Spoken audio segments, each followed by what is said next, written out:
Jake Miller sat in his small bedroom wearing his favorite gray hoodie. He was 19 years old and lived with his mom in a tiny house in Ohio. The room was messy. Clothes were everywhere.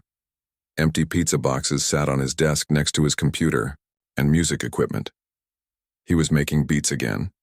The music was slow and calm, the kind people like to study to. Jake called it Lofi music. He had been doing this for 2 years now, ever since he dropped out of college.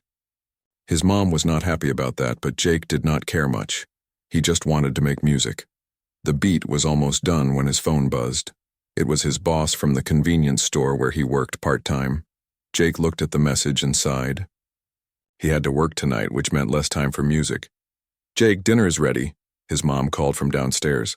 "5 more minutes," Jake yelled back. He always said 5 more minutes, but it usually turned into an hour.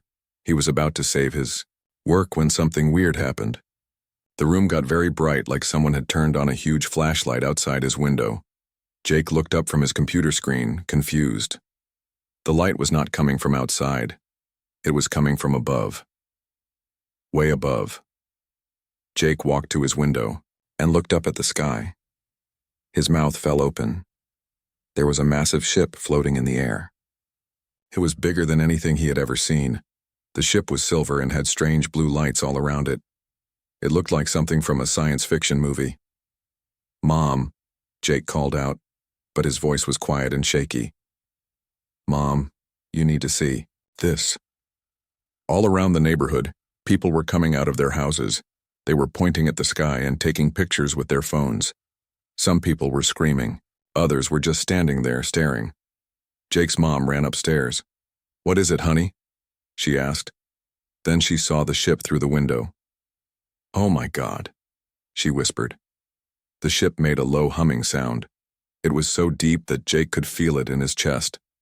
Then something even stranger happened. A voice came from everywhere at once. It was like the air itself was talking. "Greetings, people of Earth," the voice said.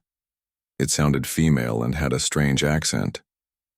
"We are the Zephyrian Empire. We come, seeking your cultural ambassador of harmonious frequencies." Jake looked at his mom. She looked back at him. Neither of them knew what that meant. "We have detected powerful frequency emissions from this location," the voice continued. "We request immediate audience with your frequency master." Jake's music equipment was still running. His latest beat was playing on repeat through his speakers. The slow, calm music filled the room. Suddenly, a bright blue beam shot down from the ship. It came right through Jake's window, but the window did not break. The beam surrounded Jake, and he felt very light, like he was floating. "Jake!" his mom screamed, but her voice sounded far away. Everything went white. When Jake could see again, he was standing in a huge room. The walls were silver and covered with blinking lights. Strange symbols moved across screens everywhere. The air smelled like metal and something sweet he could not identify. 3 figures stood in front of him. They were not human. The first one was tall and looked almost like a person, but her ears were pointed like an elf from fantasy movies. Her skin was pale, and her hair was long and silver. She wore a dark blue uniform with gold decorations. She looked important, like a general or something. The second one had blue skin that seemed to glow a little. She was shorter but looked very strong. Her muscles were clearly visible under her tight black outfit. Her hair was short and white. She stood like she was ready to fight someone. The third one was the strangest.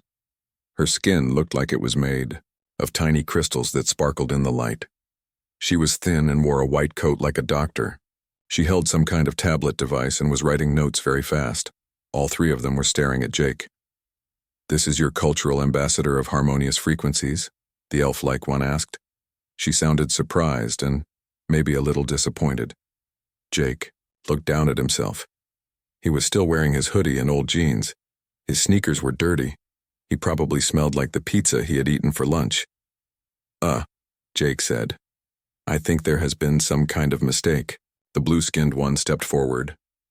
"You are not the frequency master?" she asked. Her voice was deep and strong. "I mean, I make music," Jake said slowly. "But I am just a guy. I work at a convenience store." The crystal woman looked at her tablet. The harmonic emissions are definitely coming from him, she said to the others. His frequency patterns are unlike anything in our database. What are frequency patterns? Jake asked. The elf woman studied him carefully. I am Commander Luna Starweaver of the Zephyrian Empire, she said.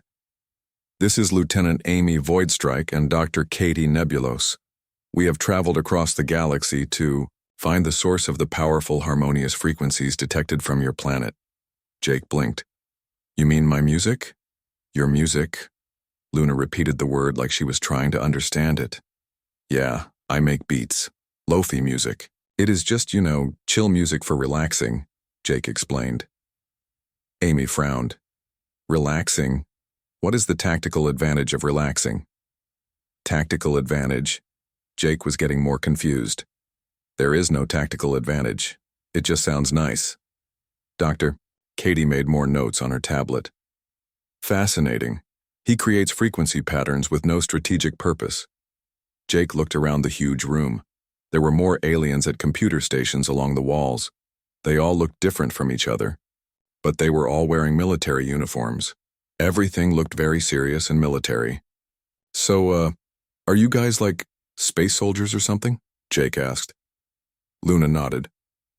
We are the Zephyrian War Fleet. We have conquered 47 star systems. Oh, Jake said. That sounds intense. We are here to study Earth before our invasion, Amy said matter-of-factly. Jake's eyes went wide. Invasion? But first, Luna continued, we must understand these powerful frequencies you create. They have disrupted our long-range sensors for weeks. Dude, Jake said without thinking. I think you guys are taking this way too seriously. It is just music. The three alien women looked at each other. Luna raised one eyebrow. Amy's hand moved toward what looked like a weapon on her belt. Dr. Katie scribbled more notes. Did he just call the commander dude? Amy asked. Jake realized he might be in trouble. Sorry, I did not mean to be rude, I just talk like that. Luna studied him for a long moment. Then she made a decision. You will stay on our ship as our guest while we study your music. Perhaps you can help us understand Earth culture before we proceed with conquest. Can I call my mom first? Jake asked. She's probably freaking out. The aliens looked confused again. Your mom? Dr. Katie asked. Yeah, my mother. She worries when I am late for dinner. Luna looked like she was getting a headache. Very well. You may send one communication to your mom. Then we will begin the cultural analysis. Jake nodded. This was definitely the weirdest day of his life, but these aliens seemed okay. A little intense, but okay. He had no idea that his simple lo-fi beats were about to change the entire galaxy. Jake got a room on the alien ship. It was bigger than his bedroom at home, but it felt cold and empty. The walls were metal and everything was gray or silver. There was a bed, a desk, and a chair. Nothing else. This is your quarters, Luna had told him. You will stay here while we study your cultural methods. The room was right next to something called the War Room. Jake could hear alien voices through the wall, talking about battles and strategies. It sounded very serious and kind of scary. Jake set up his music equipment on the metal desk. His laptop, his small keyboard, and his headphones looked very out of place in the alien room. But at least he could still make music. He plugged everything in and started working on a new beat. The music was slow and peaceful, with soft drums and gentle melodies. It was the kind of music that made people feel calm and happy. What Jake did not know was that the aliens were watching everything he did. They had cameras and sensors all over his room. To them, watching Jake make music was like studying an enemy's secret weapons. Subject is beginning frequency generation, Dr. Katie said into her communicator. She was in the observation room with Luna and Amy, watching Jake on a big screen. Is he preparing for psychological warfare? Amy asked. She had never seen anything like Jake's music before. In her world, everything was about fighting and winning. I do not know, Luna said. But we must understand his methods before Earth's invasion. On the screen, Jake was just sitting at his desk, moving his head to the beat and clicking buttons on his laptop. He looked completely relaxed and happy. After an hour, Jake finished his beat. He always played his new music through his speakers to hear how it sounded. The soft, chill music filled his room and went through the walls. In the war room next door, something strange happened. Commander Zara Ironfist, a tall alien with gray skin and red eyes, was giving a presentation about attack strategies. She was known for her fierce speeches that got everyone excited for battle. "We will strike their major cities first," she was saying, pointing at a map of Earth. "Then we will—" The music from Jake's room started playing through the ship's communication system. Dr. Katie had connected Jake's room to the ship's network to study his frequency weapons. The soft Lofi beat filled the war room. The alien commanders stopped talking and listened. The music was unlike anything they had ever heard. It was not loud or aggressive. It was gentle and calming. "What is this sound?" asked General Vex, AR, insect-like alien who usually never stopped moving. "It is the human's frequency weapon," Commander Zara said, but her voice was quieter than before. Amy was in the war room too. She had been pacing back and forth as she always did during meetings, but when the music started, she found herself slowing down.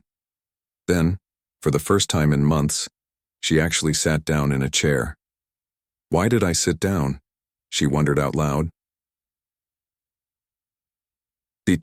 Other aliens were having similar experiences. General Vex stopped clicking his claws nervously. Commander Zara put down her laser pointer and just listened to the music. "This is some kind of advanced mind control," Dr. Katie said through the communicator. But even she sounded more relaxed than usual. In his room, Jake had no idea what was happening. He was just happy that his music sounded good. He started working on another beat, adding some soft piano notes. Meanwhile, throughout the ship, aliens were starting to act differently. A group of soldiers who were cleaning their weapons found themselves humming along to the music. Some engineers, who were working on battle plans, started drawing little doodles instead of focusing on their work. The strangest thing happened to Mia Stardust, a young alien engineer who worked in the ship's lower levels. She was fixing some weapon systems when Jake's music reached her area. Mia had always been different from the other aliens. While everyone else loved war and fighting, she secretly dreamed of creating beautiful things. When she heard Jake's music, tears came to her eyes. She had never heard anything so beautiful and peaceful. She stopped working and just listened, feeling something she had never felt before. After Jake's music session ended, the ship felt different. Aliens were walking slower. They were talking more quietly. Some were even smiling, which was very unusual. On a warship, Luna called an emergency meeting. "Something is wrong with the crew," she announced to her officers. "The human's frequency weapon is affecting our battle readiness." "Maybe we should stop him from making more music," suggested Amy. But she did not sound as aggressive as usual. "No," Luna said. "We need to understand how this weapon works, Dr. Katie. I want full analysis of his methods." Dr. Katie nodded, but she seemed distracted. "Commander, may I ask you something?" "Yes?" "When you were young, did you ever want to do anything besides fight wars?" Luna looked surprised. "What kind of question is that?" "I was just wondering," Dr. Katie said quietly. That evening, Jake was hungry. He had not eaten since arriving on the ship. He left his room to look for food and got lost in the ship's hallways. Everything looked the same: metal walls and bright lights. He found himself in a large room full of alien soldiers eating dinner. Everyone stopped talking when they saw him. Jake felt nervous. These aliens were big and looked very tough. Hi," Jake said, waving awkwardly. "I am looking for food. Is this like a cafeteria?" An alien with purple skin and 4 arms pointed to a machine in the corner. "Food replicator," she said. "Cool. Thanks," Jake said. He walked over to the machine and tried to figure out how it worked. "Does this thing make pizza?" The aliens looked confused. They did not know what pizza was. "Or maybe just a sandwich?" Jake asked. A small alien with green skin came over to help him. "What is sandwich?" she asked. Jake spent the next hour explaining Earth food to a room full of alien warriors. He told them about pizza, hamburgers, ice cream, and candy. The aliens listened like he was telling them about magical things. "You eat these things just because they taste good?" asked the purple alien. "Not for battle nutrition?" "Yeah, just because they are yummy," Jake said. The concept of eating for pleasure was completely new to them. In their world, food was just fuel for fighting. When Jake finally got some food, it tasted like chicken but was purple, he sat with the aliens. They asked him more questions about Earth culture. "Do humans only make music for warfare?" asked the green alien. "No, we make music for fun," Jake explained. "Some people make it when they are sad. Some make it when they are happy. Some people just like making music." "You make frequency patterns when you are happy?" The aliens could not believe this. "Sure, music makes people feel good." The aliens looked at each other. Making things just to feel good was a completely foreign concept to them. Back in her quarters, Luna was reading reports about the crew's strange behavior. Weapons maintenance was taking longer because soldiers kept humming. Battle simulations were being interrupted by aliens asking about creative expression. Dr. Katie had requested time off for personal reflection, which she had never done before in her entire career. Luna realized that Jake's music was more powerful than any weapon she had ever encountered, but she still did not understand how it worked. She decided she needed to study the human more closely. Tomorrow, she would personally interview him about his frequency generation techniques. Luna had no idea that Jake was just a guy who liked making beats in his bedroom. And Jake had no idea that his simple music was slowly changing an entire ship full of alien warriors. The galaxy was about to discover that sometimes the most powerful weapon is not a weapon at all. Jake woke up in his alien room feeling confused. For a moment, he forgot where he was. Then he remembered. He was on a spaceship with alien warriors who wanted to invade Earth. It had been 3 days since he arrived. 3 days of making music, eating weird alien food, and trying to understand why everyone on the ship was so obsessed with fighting. There was a knock on his door. Jake opened it and found Mia Stardust standing there. She was the young alien engineer he had met yesterday. She looked nervous. "Hello, Jake," she said quietly. "May I come in?" "Sure," Jake said, stepping aside. "What is up?" Mia looked around his room and saw his music equipment. "I wanted to ask you about your music," she said. "It makes me feel strange." "Strange how?"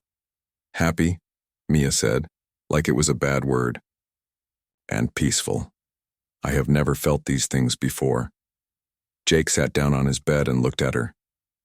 Mia was young, maybe his age, but she looked tired and sad. "You have never felt happy?" "We are raised to be warriors," Mia explained. "From the time we are children, we learn to fight and conquer. Happiness is considered weakness."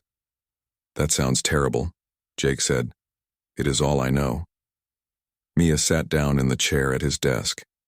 "But when I hear your music, I imagine doing something different, creating something beautiful instead of destroying things."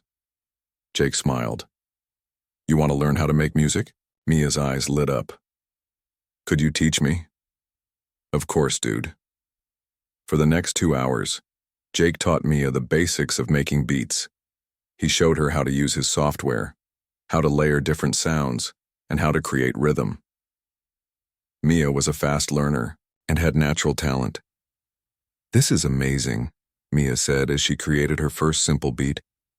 "I never knew you could make something just for the joy of creating." While Jake was teaching Mia, strange things were happening all over the ship. In the weapons maintenance bay, a group of soldiers had started humming while they worked. Instead of sharpening their swords faster, they were doing it more carefully, almost like they were creating art. In the engineering section, aliens were taking longer breaks. They were talking to each other about things other than work, about their home planets, their families, and their dreams. Even stranger, some aliens had started asking questions that warriors were not supposed to ask. "Why do we conquer other planets?" a young soldier asked his commander. "To expand the empire," the commander replied automatically. But why do we need to expand the Empire? The commander did not have a good answer for that. Dr. Katie was having her own crisis. She had always loved studying warfare and finding new ways to defeat enemies. But lately she found herself wondering about other things. What would it be like to study something peaceful? What would it be like to use her intelligence to help people instead of hurt them? She decided to visit Jake to ask him some questions. "Jake," she said when he answered his door, "may I speak with you about human psychology?" "Sure," Jake said. "Might come in." Dr. Katie sat down and pulled out her tablet. "I am trying to understand something. Your music has no tactical purpose, correct?"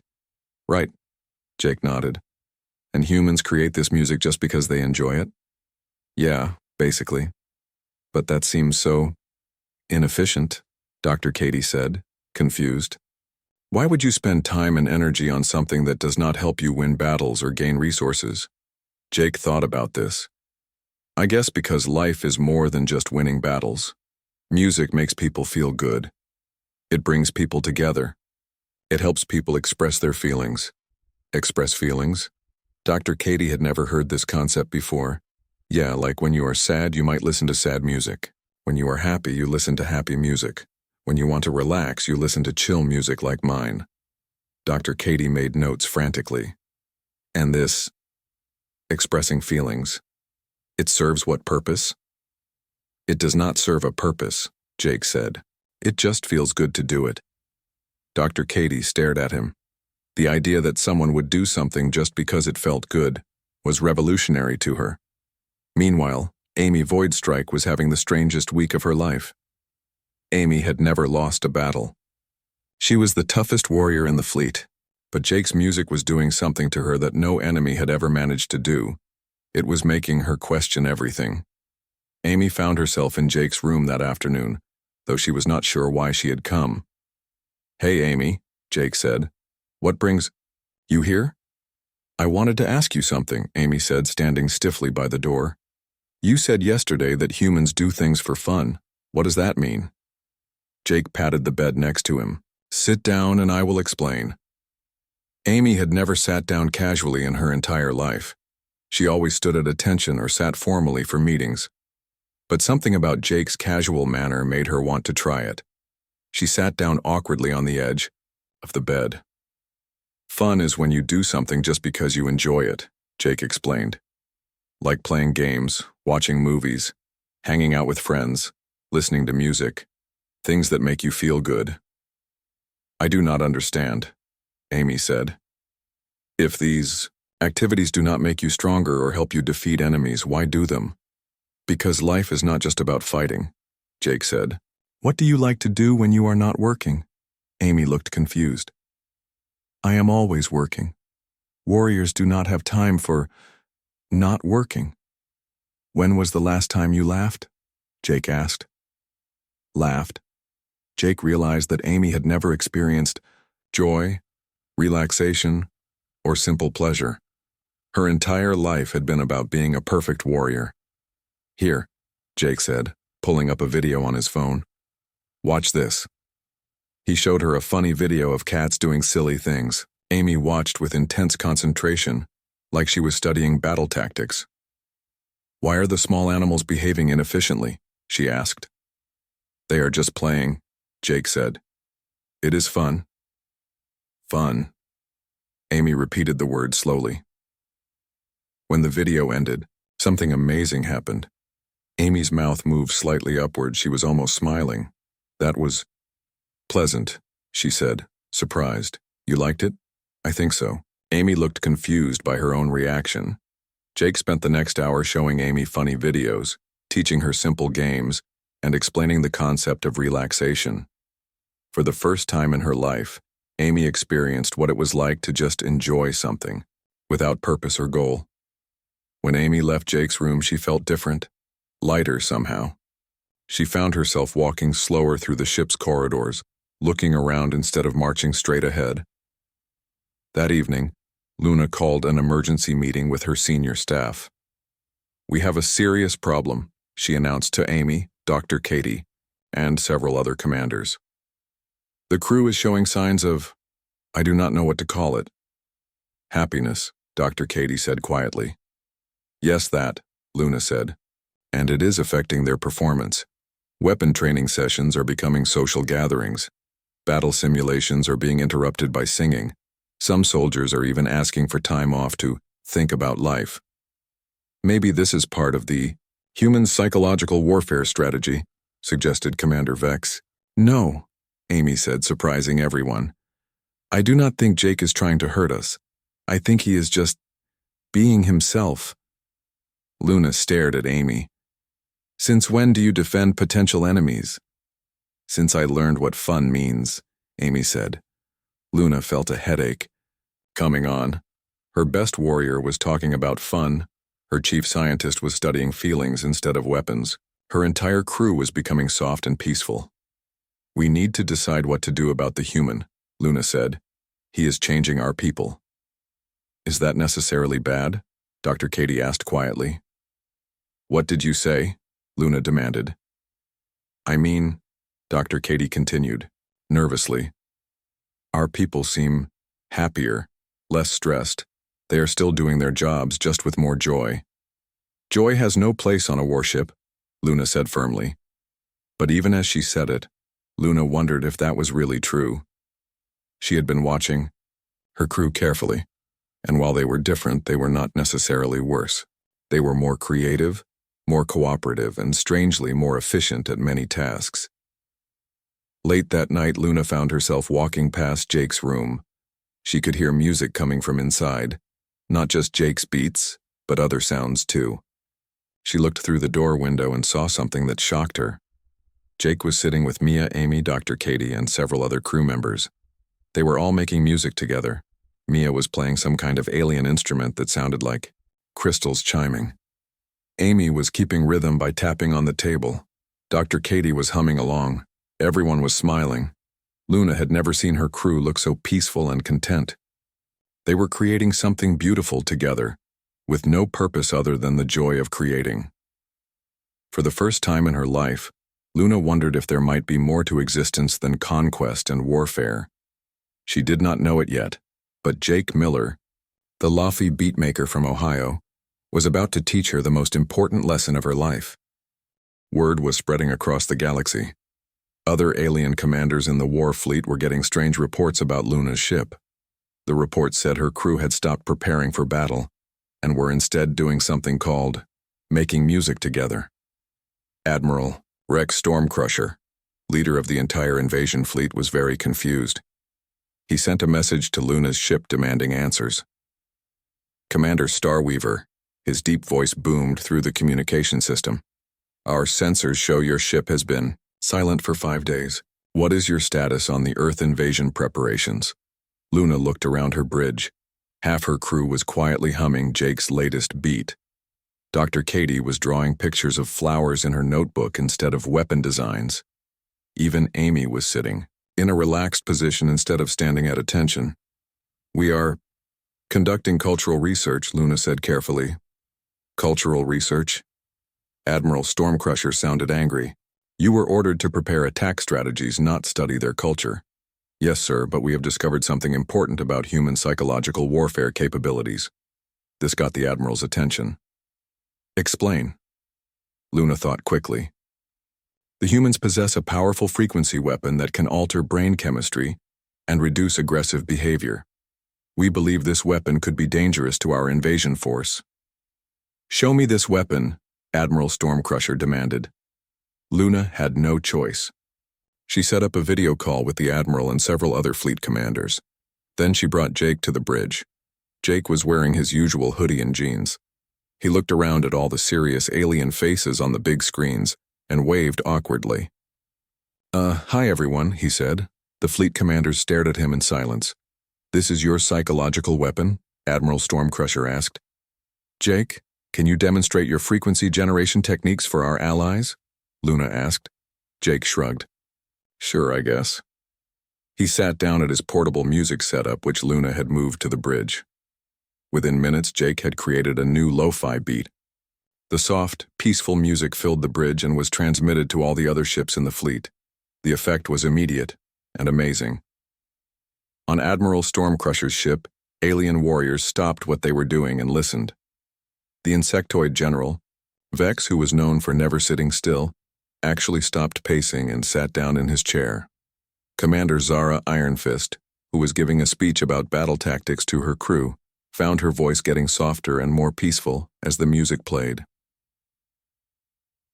On to another ship, Captain Blade Metalwing was reviewing weapon systems when the music reached his ears. For the first time in his military career, he found himself thinking about his home planet and wondering what it would be like to visit the beautiful gardens there instead of just the military bases. "What is this sorcery?" Admiral Stormcrusher whispered, but his voice lacked its usual aggression. "It is just music," Jake said into the microphone. "I make beats that help people relax and feel good." Feel good? The Admiral had never heard this concept applied to warfare. Yeah, chill out, take it easy, enjoy life. The fleet commanders looked at each other in confusion. Through their video calls, they could see that their own crews were starting to act strangely. Soldiers were sitting down instead of standing at attention. Some were even smiling. "I want to experience this weapon myself," declared Captain Metalwing. "Beam me to your ship immediately." "I want to study it too," said General Vex. Within hours, Jake found himself giving an impromptu concert to a room full of alien military leaders. They all sat in chairs, something many of them had never done during a meeting, and listened to his music. Jake taught them about different types of Earth music. He played them jazz, classical, rock, and electronic music. He explained how humans used music for different moods and situations. "This is music for when humans are sad," Jake said, playing a melancholy song. "This is music for when they want to exercise," he said, playing an upbeat track. "And this is music for when they want to relax and think about life," he said, playing one of his Lofi beats. The alien commanders were fascinated. They had never experienced anything like this. "On my planet, we only have war songs," said Captain Metalwing. "Songs to get excited for battle." "What if you do not want to fight?" Jake asked. Captain Metalwing looked confused. "Why would we not want to fight? Maybe you want to spend time with family, or create art, or explore beautiful places, or just enjoy being alive." These concepts were revolutionary to the alien commanders. Dr. Katie, who had been watching the meeting, stood up and said something that shocked everyone. "What if we are doing everything wrong?" she asked. The room went silent. Dr. Katie continued nervously. "What if there are better ways to live than just fighting and conquering? What if we could explore the galaxy to learn from other cultures instead of destroying them?" Admiral Stormcrusher looked angry. "That is not the warrior way," he said. "But why not?" Amy asked, surprising herself by speaking up. "I have been the best warrior in the fleet for years, and I have never been as happy as I have been this past week, learning about music and fun." "Happiness is not the goal," Admiral Stormcrusher said, but he sounded less certain than before. "Why not?" Jake asked. "What is wrong with being happy?" The Admiral could not answer that question. Over the next few days, more and more ships requested visits from Jake. He found himself video chatting with alien species across the galaxy, teaching them about Earth culture. A warlike insectoid species became fascinated when Jake showed them videos of his houseplants. They had never seen anyone care for living things just because they were beautiful. A race of super-intelligent machines wanted to understand why humans created inefficient art. Jake spent hours explaining creativity and self-expression to robots who had only ever focused on logical problem-solving. A species of underwater aliens were amazed by human music and asked Jake to create beats using sounds from their ocean planet. Jake had accidentally become the galaxy's first cultural exchange ambassador, though he still thought he was just hanging out and sharing music with new friends. Meanwhile, the changes on Luna's ship were becoming more dramatic. Soldiers were forming art groups. Engineers were writing poetry. Even the ship's computer system seemed to run more smoothly when Jake's music was playing in the background. Amy had undergone the biggest transformation.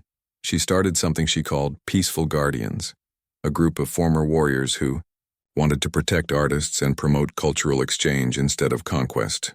"I spent my whole life learning how to destroy things," Amy told Jake one day. Now I want to learn how to protect beautiful things. Dr. Katie had completely changed her research focus. Instead of studying weapons and battle tactics, she was now researching what she called the science of happiness. She wanted to understand how Jake's music affected brain chemistry, and whether they could use this knowledge to make everyone's life better. Luna was facing the biggest decision of her career. The other fleet commanders were pressuring her to end the cultural experiment and proceed with the invasion of Earth. But she was starting to wonder if invasion was the right choice. "Jake," she said to him one evening, "your people on Earth, do they live the way you do, making music and being happy?" "Some do," Jake said. "Some people are stressed and angry, but most people just want to live good lives and be happy with their families and friends." "And they do not want to conquer other planets?" Jake laughed. "Most humans do not even know other planets exist. They are just trying to pay their bills and enjoy their lives." Luna realized that her entire understanding of the universe was wrong. She had always thought that all intelligent species were naturally aggressive and warlike. But what if that was not true? What if there were other ways to live? That night, Luna made a decision that would change galactic history. She sent a message to all the ships in the fleet. "Invasion of Earth is postponed indefinitely. We are implementing a new mission: cultural exchange and peaceful contact." Admiral Stormcrusher was furious, but many of the other commanders supported Luna's decision. Jake's influence had spread too far to be stopped. The galaxy was about to experience its first era of peace in thousands of years, all because one human showed them that life could be about more than fighting.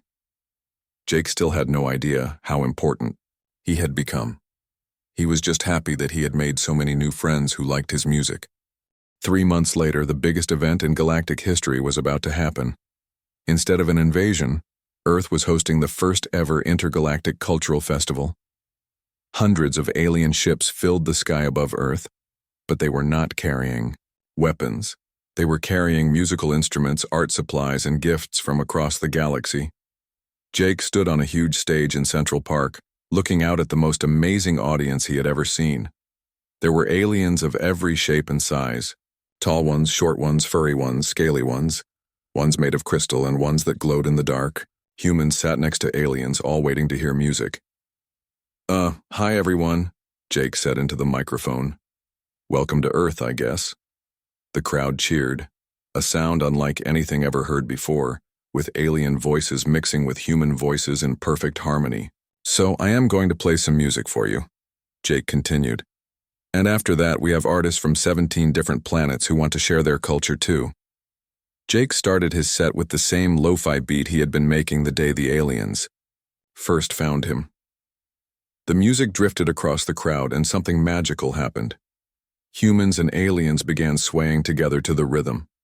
Some were humming, others were moving their bodies in their own species' version of dancing. In the crowd, Jake could see his friends from the ship. Amy was standing with a group of former warriors who now called themselves the Peaceful Guardians. They wore flowers in their hair instead of weapons on their belts. Dr. Katie was taking notes, but not about warfare. She was studying how music brought different species together. She had started a new field of science called harmony psychology. Mia Stardust was setting up her own musical equipment nearby. She had become the first alien exchange student on Earth and was now studying music at the local community college. Her music combined alien mathematical principles with human emotion, creating sounds that no one had ever heard before.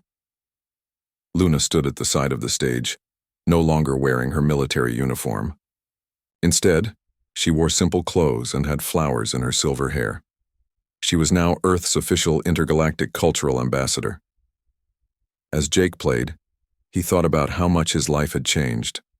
3 months ago, he was just a guy making beats in his bedroom. Now he was performing for the entire galaxy. But the most amazing thing was not how famous he had become. It was how the galaxy itself had changed. After Jake's music had spread through the alien fleets, something incredible happened. Species that had been at war for centuries started talking to each other instead of fighting. They discovered that they had more in common than they thought. The insectoid species that loved Jake's houseplants started sharing gardening techniques with other races. The underwater aliens taught land-dwelling species about ocean conservation. The crystal beings shared their knowledge of music and mathematics. When Jake finished his set, the crowd erupted in cheers that could be heard from space. But the festival was just beginning. Next, a group of aliens from the crystal planet performed music that sounded like wind chimes mixed with thunder. After them, the underwater species created a water show with sounds that felt like being inside a waterfall. Human artists shared paintings, sculptures, and poetry. Alien artists shared holographic displays, gravity-defying dances, and forms of art that humans had never imagined. The festival lasted for 3 days. During that time, Jake met beings from across the galaxy who told him how his music had changed their lives. "Before I heard your beats," said a tall alien with purple skin, "I only knew how to make weapons. Now I make sculptures from metal instead. Your music taught my people that there are other ways to solve problems besides fighting," said a small furry alien. "I used to be the fiercest warrior in my fleet," said a large reptilian alien. "Now I teach alien children about art and creativity." Jake was amazed. All he had done was make the same kind of music he had always made. But somehow, it had shown the galaxy a different way to live.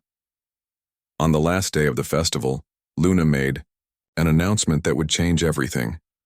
"The Galactic Council has voted unanimously," she said to the crowd. "From this day forward, our fleets will no longer travel the galaxy for conquest. Instead, we will travel for cultural exchange, learning, and friendship." The crowd cheered again. "And," Luna continued, "we would like to offer Jake Miller the position of first intergalactic cultural ambassador." Jake was surprised. "What does that job involve?" he asked. "Basically what you have been doing," Luna said with a smile. "Making music, teaching people about human culture, and helping different species understand each other." "Do I get good health insurance?" Jake asked. The aliens looked confused, but the humans in the crowd laughed. "Yes," Luna said, "and you can work from home." "Cool, I accept," Jake said. The festival ended with the biggest concert in galactic history. Jake performed alongside musicians from dozens of planets, creating a song that combined elements from every culture represented. It was beautiful, strange, and unlike anything anyone had ever heard. When the festival ended, most of the aliens returned to their home planets, but they left with something they had never had before: hope for a peaceful future. Amy stayed on Earth to start a yoga studio. She discovered that teaching people to relax and find inner peace was much more rewarding than teaching them to fight. Dr. Katie opened a research center dedicated to studying happiness and well-being across different species. Her work helped create better understanding between cultures that had once been enemies. Mia finished her music degree and became a teacher, helping young aliens learn to express themselves through art instead of violence. Admiral Stormcrusher, who had been the most opposed to the changes, eventually admitted that the galaxy was a better place now. He retired from military service and opened a restaurant that served food from different planets. Jake returned to his bedroom in Ohio, but now it was filled with alien technology that let him collaborate with musicians across the galaxy.